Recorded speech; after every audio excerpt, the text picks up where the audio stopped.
اللہ نے رکھا نہیں ہے بیٹی کا حصہ، بیٹی حقدار نہیں، تو حصہ صرف اس کا نہیں ہے جس کی 1.5 مربع زمین ہے، جس کا 5 مرلے کا مکان ہے، اس کی بیٹی کا بھی حصہ بنتا ہے، اس کی بیٹی کا بھی حصہ۔ یہ غور سے سنے بات، ہمارے ہاں بہت بڑا اس کو تانا سمجھا جانے لگا ہے کہ بیٹی حصہ لینے آ گئی، بہن نے مطالبہ کر دیا کہ میرا حصہ دو، پھوپھی نے حصہ مانگ لیا، یہ کیسی بات ہو گئی؟ او بھائی پھوپھی تھی تو حصہ لینے آئی ہے نا، پھوپھو تھی تو حصہ لینے آئی، اور اگر تمہاری بہن تھی تو اللہ نے اگر اسے بہن بنایا ہے تو حصے دار بھی بنایا ہے، اور اگر بیٹی بنایا ہے تو رب نے اسے حصے دار بھی بنایا ہے۔ لیکن ہمارے ہاں یہ بہت بڑے شرم کی بات، بہت بڑے۔ اب تو کوئی کچھ سیانے لوگ آ گئے ہیں مارکیٹ میں، وہ شادی سے پہلے بیٹیوں سے سائن لے لیتے ہیں، شادی سے پہلے بیٹی سے سائن۔ اور جب ہمارا حال یہ ہے کہ جب داماد کو ہم رشتہ دکھا رہے ہوتے ہیں، جب ہم بچی کے سسر کو رشتہ دکھا رہے ہوتے ہیں تو اسے سب سے پہلے جی ٹی روڈ والی دکانیں دکھاتے ہیں، اے بھی ساڑیاں نے اللہ دے فضل نہ، اور پھر اس کو پچھواڑے والی حویلی بھی دکھاتے ہیں، الحمدللہ بڑا کرم ہے اللہ کا، 2-3 مکان میں نے کرائے پہ بھی دیے ہوئے ہیں۔ یہ ساری کہانیاں اسے سنائیں، یہ بھی اس کو کہا کہ کچھ تو میں نے خود کاروبار کیا ہے، کچھ میں نے 2-3 دوستوں کے ساتھ بھی، کچھ فیصد میں بھائی وال ہوں، پارٹنر ہوں، شراکت داری ہے میری۔ یہ ساری کہانیاں کیوں سنائی آپ نے؟ پھر آپ کہتے ہیں داماد لالچی ہو گیا ہے، پھر آپ کہتے ہیں دیکھو جی بیٹی کا سسر جو ہے وہ مانگ رہا ہے، تو یہ داستانیں کس نے سنائی تھی؟ یہ باتیں کس نے چھیڑی تھی؟ تو بھائی پہلے چھیڑتے ہو، پہلے اسے دعوت دیتے ہو کہ آ بہل مجھے مار، اور جب تم نے یہ چیزیں دکھا کے رشتہ کرایا تھا، اب کیوں کر کے کہتے ہو کہ وہ مطالبہ نہ کرے؟ اور بیٹیوں سے پہلے سائن لے لیے ہیں، اور اگر بیٹی بیچاری آتی نہیں کیونکہ پہلے دن، اور اگر آپ ناراض نہ ہو تو اس سب کے اندر الجھ بیچاری بیٹی جاتی ہے، کیونکہ جب ہم نے رشتہ دکھایا تھا تو ہم نے داماد کو کہا تھا کہ یہ مکان بھی، یہ جائیداد بھی، یہ سارا کچھ میرا ہی ہے۔ 4 بھائی جو آپس میں مل کے کبھی ایک دن بھی روٹی نہیں کھاتے، وہ جب رشتہ دیکھنے والا آتا تو کہتے جی کٹھے ہیں جی، اللہ کے فضل سے کاروبار کٹھا ہی ہے، حالانکہ کبھی کٹھے بیٹھ کے روٹی نہیں کھائی الا ماشاءاللہ۔ یہ ساری کہانیاں سنا دی، بڑے بھائی کا کاروبار بھی دکھا دیا، چھوٹے کی دکان بھی دکھا دی۔ اب وہ بیٹی کو تو نہیں پتا کہ میرا ابا یہ کام کر رہا ہے، اور داماد کو اور اس کے والد کو یہ سارے لالچ پہلے سے دے دیے۔ اب وہ چونکہ لالچ سے اس نے شادی کی تھی، شادی کے کچھ عرصے کے بعد اس نے کہا چل لا پھر اپنے ابے سے ایک دکان۔ جب وہ لالچ سے شادی کرتا ہے تو ٹھیک شادی کے 2-3 مہینے بعد ہی اسے ضرورت بھی پڑ جاتی ہے، اور بڑی ایمرجنسی لاگو ہوتی ہے، کہتا لا اب لے کے آ۔ اب وہ جب جا کے کہتی ہے کہ جناب لاؤ میرا حصہ، تو ابا جی کہتے ہیں تینوں دیاں گے تو پھر دوجیاں نو بھی دیاں گے، تو سارے مطالبہ کریں گے، تجھے دیں گے تو باقی بھی مانگیں گی۔ اب خامد بھیج رہا ہے اور والد دے نہیں رہا، بلکہ والد الٹا کہہ رہے ہیں کہ تجھے اسے وہیں سمجھانا چاہیے تھا۔ تو بتائیے اس سارے معاملے میں نقصان کس کا ہوا؟ بولیے۔ تو یاد رکھیں پہلی بات تو یہ ہے کہ یہ لالچ بناؤ ہی نہ، یہ رنگ اپناؤ ہی نہ، یہ انداز سکھاؤ ہی نہ، یہ طور طریقے بتاؤ ہی نہ۔ آپ یقین کریں 1-2 معاملات میں رشتے کرانے والوں سے ملاقات ہوئی، کچھ بچوں کے رشتے کرنے تھے تو بعد رشتے کرانے والوں سے گفتگو ہوئی، تو وہ رشتے کا بتاتے کہتے ہیں جی ایک رشتہ ہے ایک بچی کا، اس کے گھر والے کہتے ہیں ہم نے کار بھی دینی ہے۔ تو میں فوراً کہتا ہوں کہ رشتہ تو ابھی دیکھا ہی نہیں، تو کار کا پیغام تم نے پہلے سنا دیا ہے۔ وہ کہتے ہیں جی ہم نے گاڑی دینی ہے، نہیں یہ پہلے پیغام دے دیا، اور بچی کے نام ایک سوسائٹی میں مکان بھی ہے، شریعت نے بچی کا حصہ رکھا ہے، باپ کی جائیداد میں بیٹی کا حصہ۔ بولیے سارے بولیے۔ چلو جنہ نہیں بھی پروگرام دین دو بھی منو تے صحیح نہ، اللہ نے بچی کا حصہ، جس کا 4 مرلے کا مکان ہے، اس کی بیٹی کا بھی حصہ، اور اس کی اہمیت ہے، دین نے اس کو بیان کیا ہے، قرآن و سنت نے اس کو بیان۔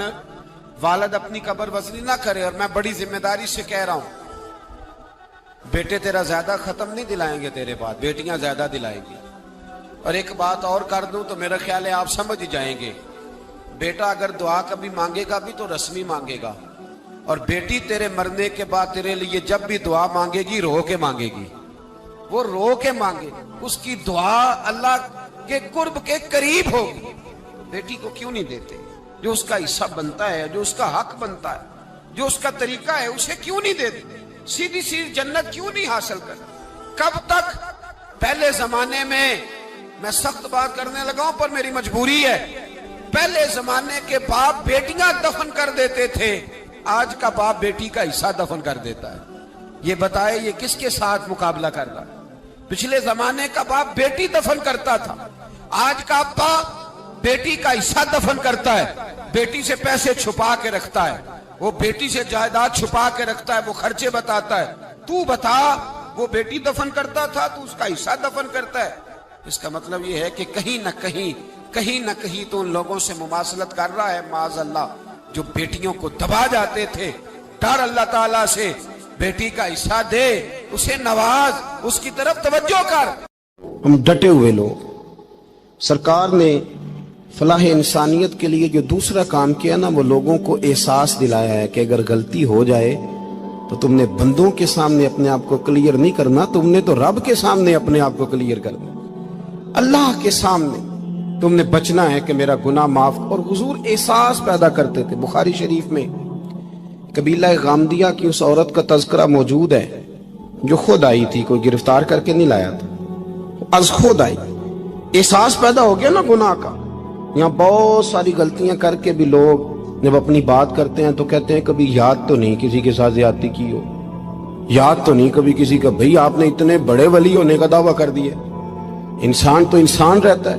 بڑے بڑے لوگ کہہ گئے کہ یا اللہ اگر انجانے میں بھی بھول گئے ہیں تو ہم سے درگزر فرما، لیکن جب ہم تیار ہی نہیں ماننے کو۔ حضرت انس بن مالک کہتے ہیں وہ خاتون آئی، کوئی پکڑ کے نہیں لایا، کسی 14 دنوں کے ریمانڈ پہ نہیں اسے منوایا گیا، اسے وہ خود بخود آئی، اور کریم محبوب علیہ السلام کے سامنے جب وہ کھڑی ہوئی تو اتنے درد سے میں نے کم لوگ روتے دیکھے ہیں جس درد سے وہ روئی۔ عرض کرنے لگی حضور میں غلطی کر بیٹھی ہوں، مجھ سے زنا ہو گیا، مجھے پاک کر دے۔ تو محبوب کریم علیہ السلام نے فرمایا تو کیسے ثابت کرے گی تو نے گناہ کیا؟ یعنی مجرم کو ثابت کرنا پڑ رہا ہے کہ میں گناہ گار۔ یہ وہ کمال ہے کہ انسانوں کو احساس ہونے لگے کہ یہاں ہم غلط ہیں۔ جب اعتراف جرم ہوتا ہے، جب بیماری کی تشخیص ہوتی ہے تو پھر اس کا علاج بھی ہو جاتا ہے۔ حضرت انس بن مالک کہتے ہیں وہ عرض کرنے لگی حضور میرے پیٹ میں ناجائز بچہ ہے۔ حضور نے فرمایا جا جب بچہ پیدا ہو تو پھر آنا۔ وہ 8 ماہ کے بعد آئی تو اس کی گود میں پھول سا بچہ تھا۔ حضور نے فرمایا واپس جا، جب روٹی کھانے لگ جائے تو پھر آنا۔ وہ 2 سال 2.25 سال دودھ پلاتی رہی، پھر جب آئی تو بچے کے ہاتھ میں روٹی کا ٹکڑا تھا۔ کریم محبوب صلی اللہ تعالی علیہ وسلم سے آ کے جب اس نے بات کی تو وہ درد سے روئی، کہنے لگی یا رسول اللہ 3 سال ہونے کو ہیں، میں نے گناہ کیا ہے، میں ساری رات سو نہیں پاتی۔ حضور تڑپتی، اگر اس حال میں مر گئی تو اپنے رب کو کیا منہ دکھاؤں، مجھے پاک کر دے، میرے حال پہ رحم فرمائے۔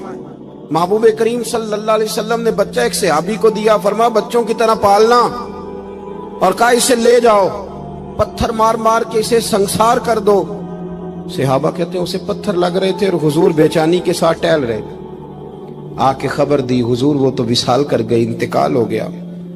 فرمایا یہاں تک تو بات اس کی تھی۔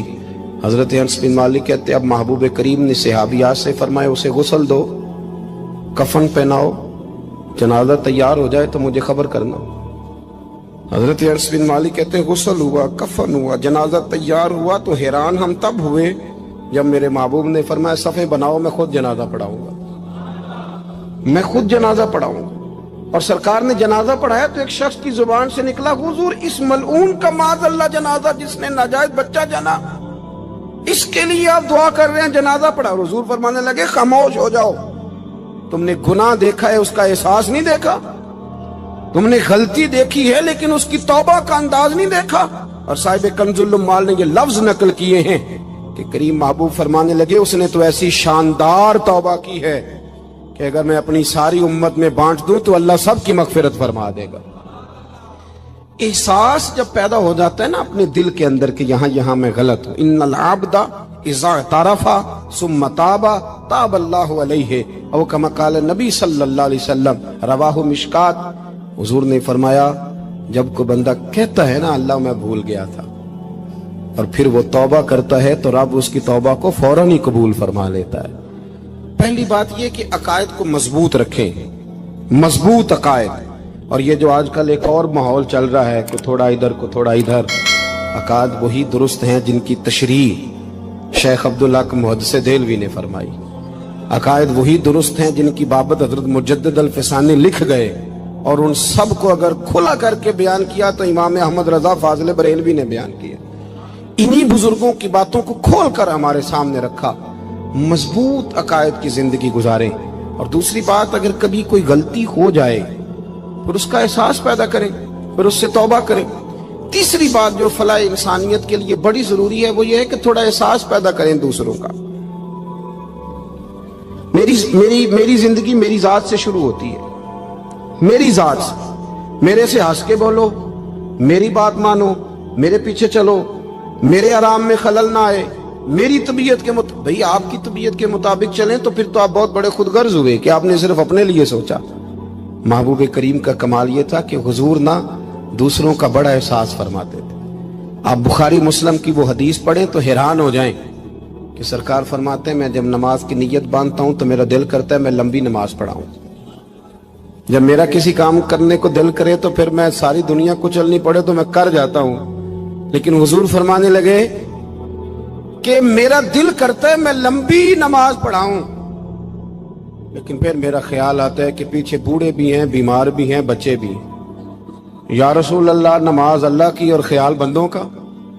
فرمایا میں بوڑھوں، بیماروں اور بچوں کا خیال کرتے ہوئے اللہ کی نماز کو مختصر کر دیتا ہوں۔ احساس جب طبیعت ہمارے ہاں نا تیزی کے ساتھ احساس ختم ہوا ہے، تیزی کے ساتھ ہم نے اتنی نفی شروع کی۔ ہمارے تو اہل تصوف میں اللہ ماشاءاللہ اب تربیت کا طریقہ یہ ہے کہ صرف میں ہوں، میرے سوا کوئی بھی نہیں، میں اس کو کہتا یہ کام کرے۔ میرے رسول کریم علیہ الصلوۃ والسلام نے حقوق کا تعین فرمایا، حقوق کا تعین فرمایا، اور نبی کریم صلی اللہ علیہ وسلم نے فرمایا جو عورت اس حال میں مر گئی، اس حال میں دنیا سے گئی کہ اس کا خاوند اس سے راضی تھا، اس کا شوہر اس سے راضی تھا، اس کا گھر والا اس سے مطمئن تھا، تو میرے نبی پاک فرماتے ہیں جب دنیا سے جائے گی تو رب کریم جنت کا دروازہ کھول کے فوراً ہی جنت میں داخل فرما دے گا، اس کو بغیر روک ٹوک جنت دے دی جائے گی۔ شرط یہ ہے کہ وہ جب دنیا سے جائے تو اس حال میں جائے کہ اس کا خامد اس سے شکوے نہ کرتی پھرے، شکایتیں نہ کرتی پھرے، شکایتیں نہ کرے۔ ہمارے زمانے میں شکایتیں ہوتی ہیں، اور خواتین، عورتیں اس بات کو سمجھتی نہیں کہ اللہ نے جو میرے نصیب میں رکھا تھا اور جو خامد رب نے میرے لیے پسند کیا تھا وہ اللہ نے مجھے عطا فرما دیا ہے۔ وہ شکوے کرتی ہیں، شکایات کرتی ہیں، اور دوسری عورتوں کو سامنے رکھ کے وہ فلاں کے حصے میں یہ چیز آئی، فلاں کے حصے میں یہ چیز آئی، فلاں کا خامد یوں کرتا ہے، شکوہ کرتی ہیں۔ میرے رسول پاک علیہ السلام نے فرمایا عورتیں کثرت سے جہنم میں جائیں گی، کثرت سے۔ تو ایک صحابی رو پڑے، ایک حدیث میں لفظ یہ ہے رو پڑے، عرض کرنے لگے یا رسول اللہ وہ ہماری مائیں بھی ہیں، بیٹیاں بھی ہیں، بہنیں بھی، حضور جہنم میں جائیں گی؟ نبی پاک صلی اللہ علیہ وسلم نے فرمایا ایک تو وہ عیب جوئی کرتی ہیں، غیبتیں کرتی ہیں، دوسرا رب کا شکر ادا نہیں کرتی، اور تیسرا فرمایا اپنے خامن کا بھی شکریہ ادا نہیں کرتی، بات بات پہ ناشکری کرتی ہیں، بات بات پہ ناشکری کرتی، اس سبب سے جہنم میں جائیں گے۔ عورت کے حقوق کا تعین فرمایا، اور ساتھ ہی میرے رسول پاک علیہ السلام نے مرد کی طرف توجہ فرمائی، اور کیا خوبصورت لفظ ارشاد فرمائے، فرمایا تم میں ہر آدمی اپنے آپ کو اچھا سمجھتا اور اچھا کہتا ہے، ہر آدمی کہتا ہے، لیکن کوئی اگر مجھے آ کے پوچھے گا کہ محبوب آپ کی امت میں اچھا کون ہے، تو حضور فرماتے ہیں میں اسے اچھا سمجھوں گا جو اپنے گھر والوں کے حق میں اچھا ہے، جو اپنی بیوی خیرکم لأہلہ، تم میں سے بہترین وہ ہے جو اپنے گھر والوں کے لیے اچھا ہے۔ اور فرمایا جاؤ میرے گھر جا کے پوچھ لو وانا خیرکم لأہلی، میں تم سب سے زیادہ بڑھ کر اپنے گھر والوں کے لیے اچھا ہوں۔ تم میں بہترین وہ ہے جو اپنے گھر والوں کے لیے، بال بچوں کے لیے، بیوی کے لیے اچھا ہے۔ رسول کریم علیہ الصلوۃ والسلام نے خامند کو حکم دیا اور ارشاد فرمایا کہ عورت ٹیڑھی لکڑی ہے، بیچاری کو اللہ نے عقل پوری نہیں دی۔ ایک بچہ چھوٹا ہوتا ہے، ہمیں پتہ ہوتا ہے کہ اس کا شعور پورا نہیں، اگر کوئی غلطی کرے تو کیا اسے نکال دیا جاتا ہے گھر سے؟